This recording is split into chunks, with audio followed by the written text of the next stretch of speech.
बात करें तो देखो इधर मैंने कहा जैसे ये भारत का मैप अपना, देखो पहले मैं मैप बना लेता हूँ, थोड़ा सा ड्रॉ कर लेता हूँ बड़ा बना। मैंने तुम लोगों को सिखा रखा है कि मैप कैसे बनाया जाता है। अब देखो जैसे ये मैप अपने भारत का मैप, केवल अपन को ऊपर वाला हिस्सा चाहिए क्योंकि अपने जो सिंधु नदी है वो केवल और कौन से राज्य से गुजरती है, मैंने बताया तुम लोगों को, जम्मू कश्मीर। सिंधु नदी की बात करें तो बेटा यहाँ देखो, यहाँ पर एक देश है उसका तो नाम है नेपाल। भारत के पास में पड़ोसी जो राज्य देश है उसका नाम क्या है? नेपाल। नेपाल से ऊपर की तरफ यहाँ पर है बेटा चीन। यहाँ पर कौन है? चीन। और चीन में ही एक स्थान और है, इसका नाम है बेटा तिब्बत। कौन सा देश है चीन के अंदर? तिब्बत है। अभी पहले तो ये अलग स्वतंत्र देश था, अब वर्तमान में चीन वालों ने इस पर क्या कर लिया? अपना अधिकार कर लिया। इस तिब्बत में ग्लेशियर पड़ता है।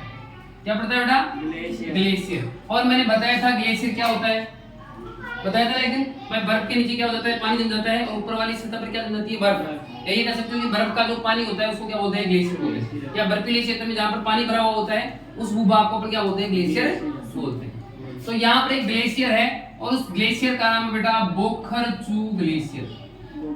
कौन सा ग्लेशियर है?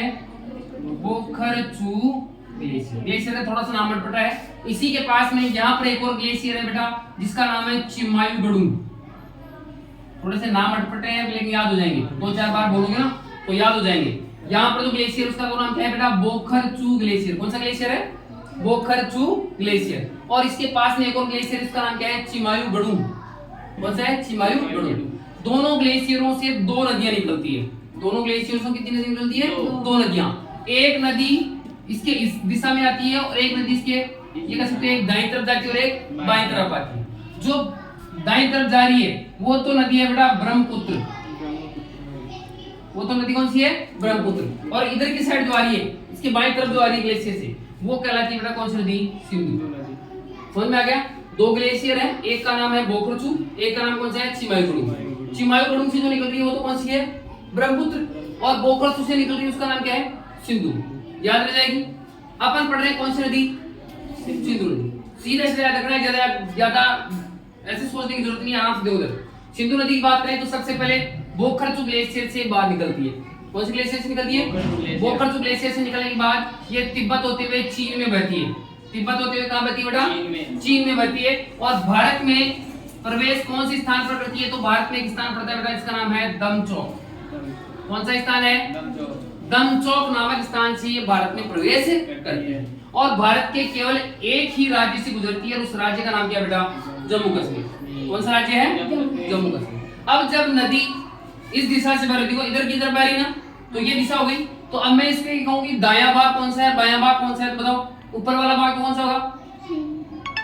अरे ये नदी यहाँ पर है तो इसकी दाएं तरफ कौन सा है? तो ऊपर वाला भाग तो क्या दायां? मेरा हाथ देखो, दायां भाग किधर? इधर ना, तो ये वाला भाग तो इसका कौन सा हाथ हो गया? दायां भाग। और ये वाला जो भाग है वो कौन सा भाग होगा बेटा? बायां भाग। तो मैं ये कह सकता हूँ कि इधर से मैं कहूँ कि इसके दाईं ओर से कौन सी नदियां आकर मिल रही है और इसके बाईं ओर से कौन सी नदियां आकर मिल रही है। बहुत बार प्रश्न ये पूछ लेते हैं कि सिंधु नदी के दाईं ओर से कौन सी नदी आकर मिल रही है और इसके बाईं ओर से कौन सी नदी आकर मिल रही है। तो मैं कहूँ इसका दायां तो ऊपर वाला और बायां कौन सा हो गया? नीचे। तो जैसे ही जम्मू कश्मीर में प्रवेश करती है तो इसमें 3 नदियां आकर मिलती है। कितनी नदियां आकर मिलती है? 3। पहली जो नदी है बेटा उसका नाम तो है गिलगित। कौन सी नदी है? गिलगित नदी। ठीक है। दूसरी जो नदी है बेटा उसका नाम है श्योक। कौन सी नदी है? श्योक नदी। एक नदी है बेटा इसका नाम है स्वात।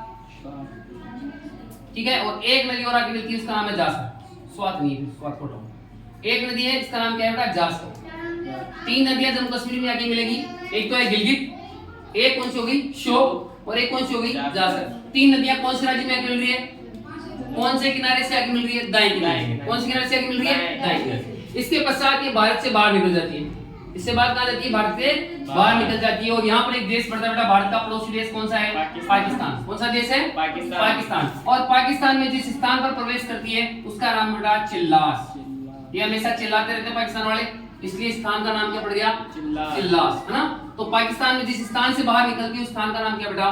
चिल्लास। याद हो जाएगी। जैसे पाकिस्तान में प्रवेश करती है तो यहाँ पर इसमें एक और आके नदी मिलती है बेटा, इसका नाम है काबुल। कौन सी नदी आके मिलती है? काबुल नदी आके मिलती है। इसके बाद ये आगे जाता है और पाकिस्तान में एक स्थान पड़ता है बेटा मिठन कोट। कौन सा स्थान पड़ता है बेटा? मिठनकोट नामक स्थान पड़ता है। कहां पर? पाकिस्तान में। और इस मिठनकोट में 5 नदियां की मिलेगी। कितनी नदियां की मिलेगी बेटा? बताओ ये कौन सी किनारे से की मिल रही है? बताओ, देखिए ये दायां है या बायां? बायां। देखो इधर, इधर वाला भाग है ना, ये ऐसे घूम गई तो इधर वाला भाग कौन सा हो गया? बायां। तो बाएं किनारे से 5 नदियां करे मिलती है। और ये 5 नदियां जिस राज्य से होकर आती है, 2 नदियों के बीच का स्थान दोआब कहलाता है। 2 नदियों के बीच का स्थान क्या कहलाता है? दोआब। तो 5 नदियों के बीच का स्थान क्या कहलाएगा? पंजाब। क्या कहलाएगा? पंजाब है ना, उसमें पंच प्लस आप, अरे नदियां कितनी मिल रही है? 5, तो उसका तो क्या हो गया? पंच। और मैंने कहा 2 नदियों के बीच का क्षेत्र क्या कहलाएगा? आप। दोनों का संधि विच्छेद हुआ, संधि की तो क्या बन गया? पंजाब। इसलिए हमारे यहाँ पर जो राज्य, उसका राज्य का नाम क्या पड़ गया? पंजाब। इन 5 नदियों के कारण इस भाग का नाम ही क्या पड़ गया? पंजाब पड़ गया। ठीक है। इसके पश्चात मिठनकोट से आगे होते हुए ये आगे जाकर अरब सागर में जाकर गिर जाती है। आगे जाकर ये कहां पर गिर जाती है? अरब सागर में जाकर गिर जाती है। इसकी टोटल लंबाई देखो, यहां से लेकर यहां तक अपन को काउंट करनी है। तो इसकी टोटल जो लंबाई है बता रखी है, वो लगभग कितने किलोमीटर बता रखी है बेटा? 29 किलोमीटर। टोटल लंबाई कितनी किलोमीटर बता रखी है? 29 किलोमीटर। लेकिन अगर ये पूछे कि केवल भारत में कितनी है, तो भारत में अपन को याद रखनी बेटा कितनी किलोमीटर है? 1114 किलोमीटर। कितने किलोमीटर है? 1114। बताओ यहाँ तक समझ आ गया? दोबारा सुनो, कौन सी ग्लेशियर निकलती है? बोकरचू ग्लेशियर। कौन सी ग्लेशियर निकलती है? बोकरचू ग्लेशियर से ये नदी निकलती है। इसके बाद पश्चात तिब्बत में बहती है। तिब्बत में बहने के बाद भारत में आती है। कौन से स्थान पर? दमचौक। कौन से स्थान पर आती है? दमचौक नाम के स्थान पर भारत में आती है। भारत में आने के बाद इसमें 3 नदियां मिलती है, श्योक, गिलगित, श्योक और जास्कर। गिलगित, श्योक और जास्कर। कौन से किनारे से? दाएं किनारे से। कौन सी किनारे जाती है? इसके पश्चात ये भारत से बाहर निकल जाती है पाकिस्तान वाले इलाके में। पाकिस्तान में कौन से स्थान पर जाकर मिलती है? चिल्लास। कौन सा स्थान बेटा? चिल्लास। इसके पश्चात पाकिस्तान में जाती है जहां पर एक नदी आती है, जिसका नाम क्या है? काबुल। इसके पश्चात पाकिस्तान में और आगे जाती है और एक स्थान आता है, कौन सा? मिठनकोट। कौन सा स्थान आता है? और मिठनकोट में 5 नदियां आके मिलती है। वो इसके कौन सी किनारे से आएगी? बाएं किनारे से। कौन सी किनारे से आएगी? और इसके पश्चात ये अरब सागर में जाकर मिल जाती है। ठीक है। इसकी टोटल लंबाई कितनी है? 2900 किलोमीटर। और भारत में कितने किलोमीटर बेटा? 1114। 1114 याद रह जाएगी। अब मैं इसको एक बात में थोड़ा अलग डायग्राम बना के और बता देता हूँ। देखो सर, छोटा सा एक डायग्राम बनाता हूँ, फिर इसके नोट्स दिखाएंगे ना। देखो सर, सबसे पहले मैं बात करूँ कौन सी ग्लेशियर निकल रही बेटा? बोकरचू ग्लेशियर से। बोकरचू ग्लेशियर से ये नदी निकलती है। निकलती के बाद ये कहां पर बहती है बेटा? तिब्बत में। कहां बैठ रही है? तिब्बत में। तिब्बत में आने के बाद ये भारत में प्रवेश करती है। कौन से स्थान पर? दमचौक। भारत में कौन से स्थान पर प्रवेश कर रही है? दमचौक। भारत में प्रवेश करने के बाद इसमें दाएं किनारे से 3 नदियां आकर मिलती है। कितनी नदियां मिलती है? एक का नाम है गिलगित।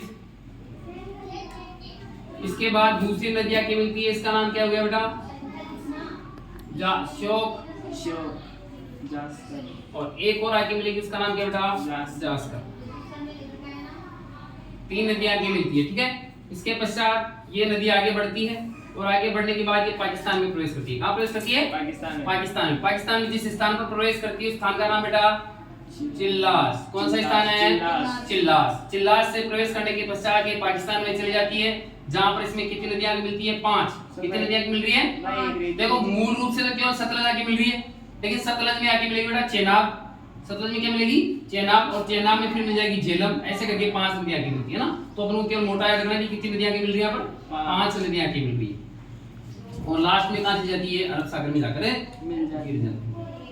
अरब सागर में गिर जाती है।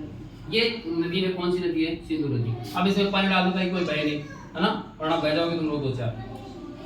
देखो कितना शानदार चित्र बन गया। ये 5 नदियां गई। ये स्थान कौन सा बेटा? मिठनकोट। जिस स्थान पर आकर मिल रही हो 5 नदियां, कौन सी कहलाता है? मिठनकोट। कितनी नदियां आकर मिल रही है यहाँ पर? 5 नदियां। तो इसको क्या बोलते हैं? पंचनद। तो बोलते हैं इसको पंचनद। 5 नदियां आकर मिल रही है मिठनकोट नामक स्थान पे, इसको क्या बोलते हैं? पंचनद। ये जो नदी है कौन सी नदी है? सिंधु नदी। टोटल लंबाई मैंने बताई है तुम लोगों को, कितने किलोमीटर है? 2900 किलोमीटर। इसमें से भारत में कितने किलोमीटर है? 1114 किलोमीटर। इसमें 5 नदियां आकर मिलेगी। इसका फिर अलग से अपन क्या बनाएंगे? डायग्राम बनाएंगे। समझ आ गया? ठीक।